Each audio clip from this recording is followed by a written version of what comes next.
मित्रांनो, आपले मागचे 2 व्हिडिओ बघून तुमच्यापैकी अनेकांनी कमेंट्समध्ये वारंवार एकच प्रश्न विचारला होता, भाऊ त्या पोरक्या पिल्लाचं पुढे काय झालं, त्याला कुणाचा आधार मिळाला की नाही?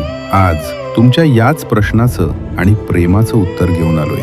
हातात निर्जीव बावल्याला आई समजून घट्ट धरून रडणारं ते 7 महिन्यांचं पंच नावाचं पिल्लू तुम्हाला आठवत असेलच, ज्याच्या एकटेपणाने संपूर्ण जगाला निशब्द केलं होतं. माकडांच्या जगात आईचा स्पर्श म्हणजे आयुष्याची पहिली भाषा, पण दुर्दैवाने तीच भाषा या पंचच्या नशिबी नव्हती. पण मित्रांनो, आज एक खूप भारी गोष्ट घडलीये. जपानच्या त्या प्राणी संग्रहालयात पंचच्या आयुष्यात एक जादूची झप्पी आलीये. करपातल्या ऑनसिंग नावाच्या एका मोठ्या माकडाने त्याला जवळ ओढलं आणि घट्ट मिठी मारली. काही सेकंदांची ती मिठी, पण त्या काही सेकंदात त्या पोरक्या जीवाचा कित्येक महिन्यांचा विरह अक्षरशः विरघळून गेला.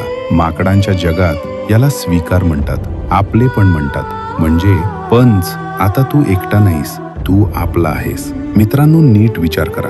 ही फक्त त्या पंच पिल्लाची गोष्ट नाहीये, ही त्या प्रत्येक मनाची गोष्ट आहे, ज्याला कधीतरी कुणीतरी नाकारलंय. एखादी मिठी कुणासाठी नुसती औपचारिकता असू शकते, पण एखाद्या पोरक्या आणि खचलेल्या माणसासाठी ती अस्तित्वाची खात्री असते. आज या मुक्या जीवांनी संपूर्ण जगाला एक सॉलिड मेसेज दिलाय. नकार कितीही मोठा असो, स्वीकाराची एक मिठी उद्ध्वस्त झालेलं आयुष्य पुन्हा अर्थपूर्ण करू शकते.